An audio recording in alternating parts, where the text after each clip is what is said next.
Welcome to Daily 5 for Tuesday, April 16th, 2024.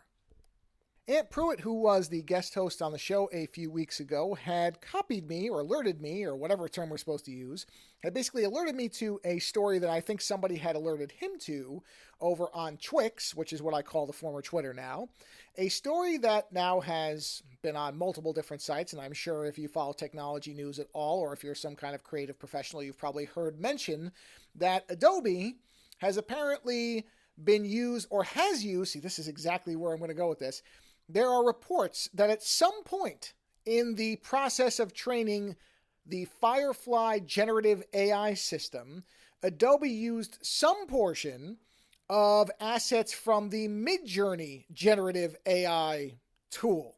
And I had said initially, because these are very early reports of it, but I had said, interesting, I'm going to wait on what Adobe says on this story. I can see two branches of it, and either one isn't great for the company, but one explanation might be more understandable. And I got a couple messages on this because people didn't really understand what I was saying there. And I kind of get that. I wasn't really specific. So this is my initial reaction to this, which is really not much of a reaction at all, because one of my problems with the stories, and I've looked at multiple versions, the original Bloomberg one, I've seen several other websites, Tom's Guide had one. There were at least two other sites that I went to, which all appear to just be regurgitating the Bloomberg story. But the problem is the story is light on the details that are really important. Specifically, at what point in the Firefly development was this being done? It's not clear. Adobe has not posted an official response as the recording of this 5. Now, of course, I'll probably do it 10 minutes before this posts. But right now, we really don't know when this happened. I did see something where they said, I think Adobe said less than 5% of their models had this stuff, and it really doesn't matter what the percentage is. What a lot of people are saying is this is hypocritical because Adobe was saying that they were doing ethical AI because they were getting consent for everything.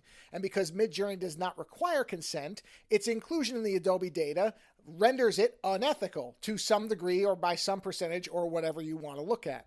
And as I said in my post, this isn't a good thing. This is not a good look for Adobe no matter what.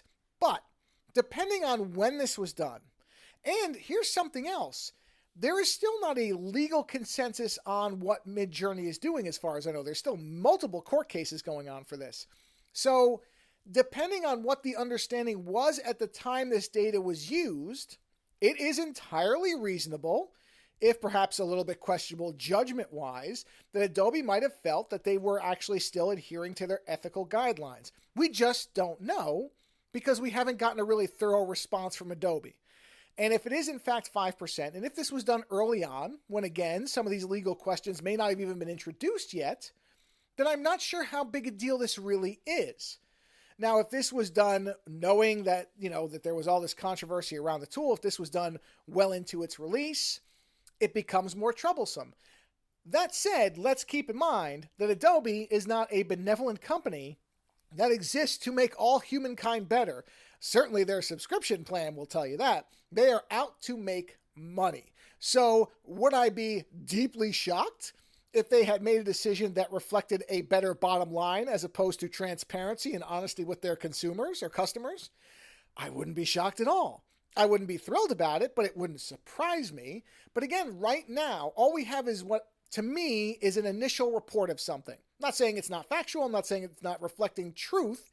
I just don't know how much truth and what actually happened.